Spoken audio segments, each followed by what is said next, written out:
Yeah, I was just watching. Were you voting on Deputy Secretary of Health and Human Services? Is that Just now? is that what you just came from? Yes, Okay, the vote is on and the floor right now. got it. Um, I wanted to start by asking about you put out some information about cuts to Job Corps sites. We actually did a story recently. I know you mentioned that one in Astoria. Do you know the other two that you were referencing that are getting cut? Yeah, one is called Pivot. It's in Portland, and then you have the Springdale site that's Okay. on the old Columbia Highway Road. Is it possible there could be more cuts coming to Job Corps? So we did one on in Douglas County on Wolf Creek.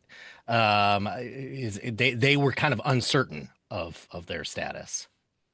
Well, the first details came out in regard to the Job Corps, but not to the Civilian Conservation Centers. Wolf Creek is a CCC. However, under Trump's executive order, we're concerned that there may be an effort to shut down the CCCs as well. That was attempted under Trump administration number one. And I called up Mitch McConnell and said three are threatened in Oregon and three are threatened in your state of Kentucky. Let's team up and save these important CCC sites where young folks get trained. And we teamed up and we saved them. So it's good bipartisan work between Senator Jeff Merkley and Senator Mitch McConnell. But so yes, we're concerned that we'll see another attack on the other sites in Oregon. And what for a lot of people don't know what these Job Corps sites do and what their role is and how they benefit. Why are they so important to keep funded? Picture young folks who are between the ages of 16 and 24 who have not thrived in the traditional track, but find out that there is a program that trains them. Maybe it's training them to be a chef. Maybe it's training them to be a wildland firefighter. And they're like, hey, that sounds good. And through that program, they get their feet back on the ground. They get themselves into a structure and they get set themselves up economically. They find mentors through these programs, and it can just put a young person back on track that will benefit them, their families, and our nation for decades thereafter. And this is you mentioned this is an executive order. This isn't through the budget bill, the spending bill. This is an order to shut down these three programs. They received an email saying that they had to shut down immediately, that the administration was ending funding. And understand the administration is supposed to execute the plans as passed by Congress. And so this is really a violation of law, and it's a violation of the Constitution's vision of separation of powers. I also passed by the previous administration was the CHIPS Act. Just kind of some news coming in today about talks about them renegotiating portions of the CHIPS Act. I don't know if this has even hit your desk yet, but I know that obviously this is a big deal here in Oregon because some of the CHIPS money has come into Oregon. What is the danger of that, and do you worry that any Oregon businesses could be impacted by this?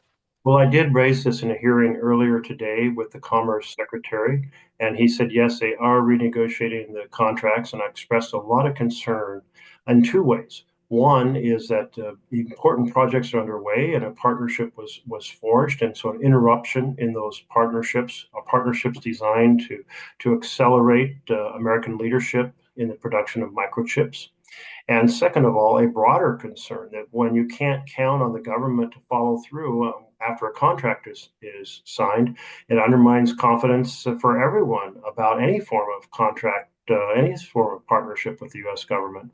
So I raised both of those concerns with the Commerce Secretary this morning, and I remain concerned about the fact that they're not honoring the contracts that they've signed. And so too early to know for certain whether it would be a direct impact to Intel or Hewlett Packard or some of these Oregon companies that receive money. I haven't seen any public information to give us details on that. Got it. Okay, let's talk about this one big beautiful bill act, which obviously I know you've come out in opposition to. I know the Senate is I guess Republicans in the Senate working to come up with maybe their own. But how different do you expect that to be from the one that passed the House? This act is a big, beautiful betrayal of the American families. Trump campaigned on helping families, and this bill hurts families. It means some 4 million children will go hungry to fund tax breaks for the wealthiest Americans. It means some 15 million, and those are new numbers as of today, 15 million Americans will lose health care coverage to fund tax breaks for the richest Americans. And when a rural hospital or rural healthcare clinic loses its income because the folks who come in the door can't pay a medical bill, it sometimes results in the shutdown of that healthcare clinic or of that hospital, affecting everybody in the community, not just those who are part of, in Oregon, the Oregon Health Plan. And so this is a horrific bill. It's families lose and billionaires win. And I'm going to do everything I can to put a knife through its heart and sink it to the bottom of the sea. I know that you mentioned rural health care there. Can you help me understand? So, is the reason the obviously there are threats you're arguing among a lot of different elements of this bill, but specifically the big threat to rural healthcare is that because a lot of that is funded through Medicaid?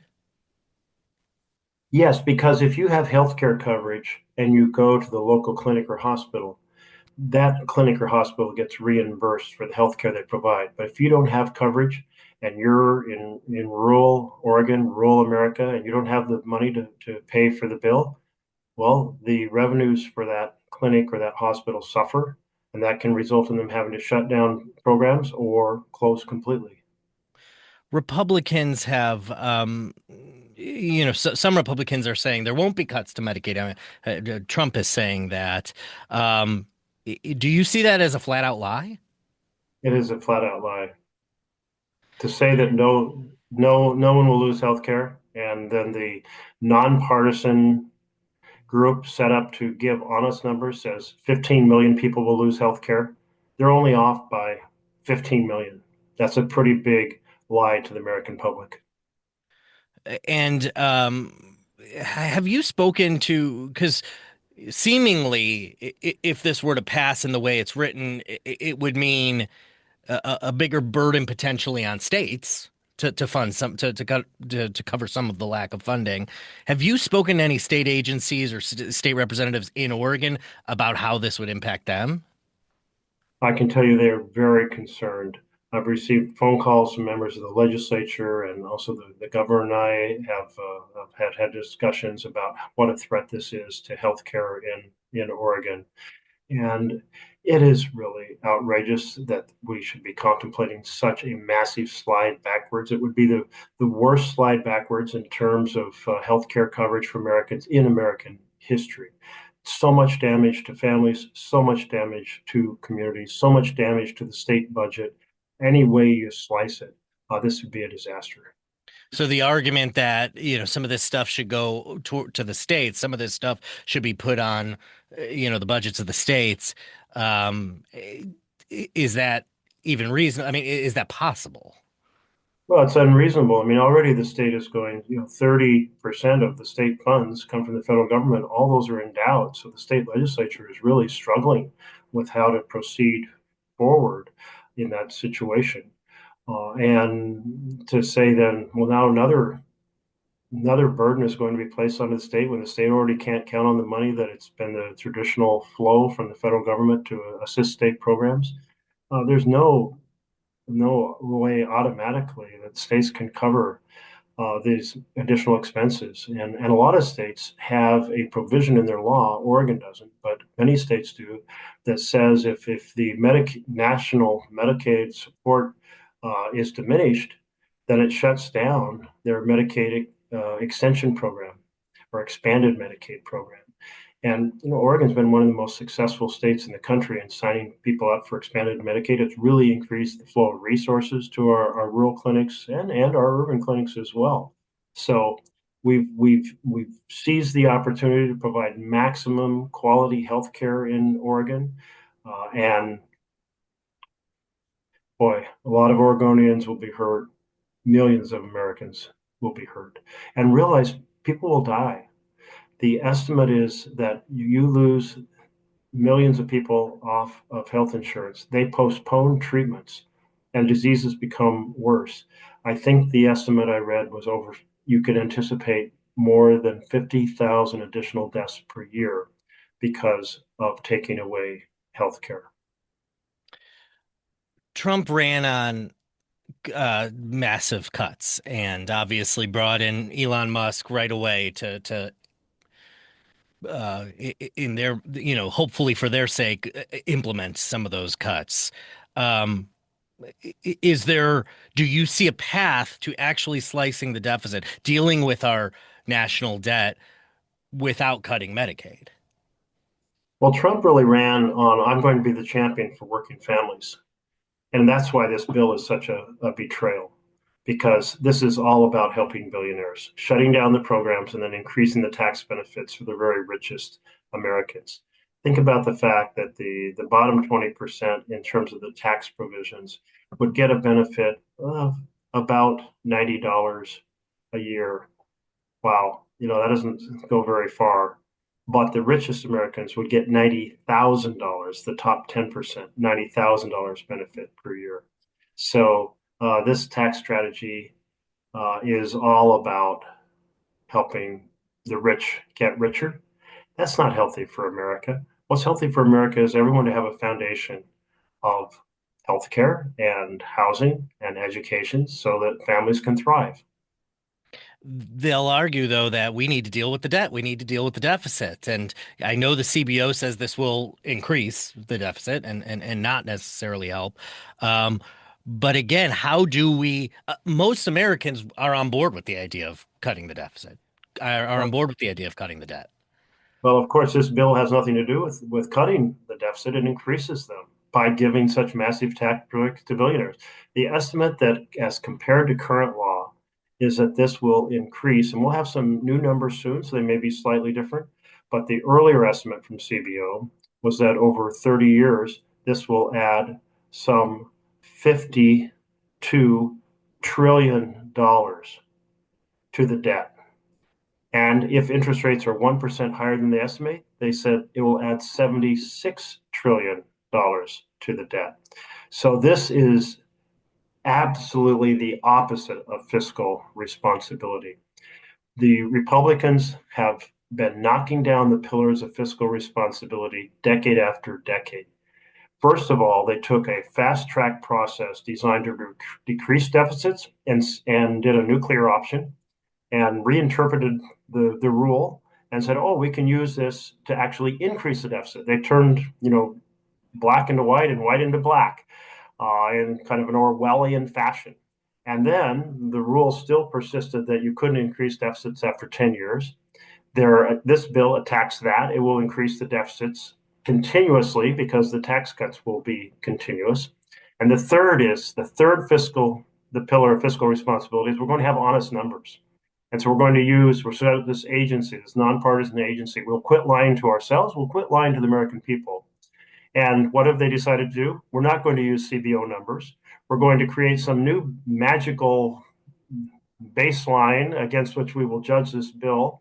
And so we'll tell the American people that it won't increase the debt massively when it is increasing the debt massively. So, in every possible way, the Republican Party has become incredibly fiscally irresponsible. Every single time there's a red trifecta of the House, the Senate, the President, they have been passing bills that drive us deeper into debt by enriching the richest people in this nation. And a lot of that really go. Hey, Brandon, we have time for one more quick follow-up. I know Okay. you're running a little long, but I appreciate it. It's a great conversation. Okay. Man, which follow up do I go with then? Um, I wanted to ask one, but I'm going to skip it and say, I wish I had your exact wording. We have this on recording, but you said something about striking the knife through it or something. I know Democrats have said they're going to use every tool to fight it. Uh, how many tools do you really have? I mean, ultimately, if Republicans are all on board, and I know that's a question right now, but ultimately, if they are, what can you do?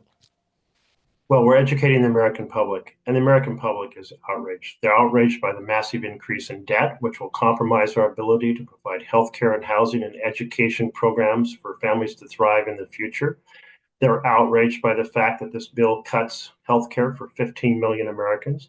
They're outraged that there's funding tax breaks for billionaires by cutting food programs that will leave 4 million children hungry across the country. They know children can't learn if they're hungry, and they know that when they're hungry, it does long-term impairment to the development of their brains as well. So it's an attack on children, it's an attack on families, all to benefit the richest Americans.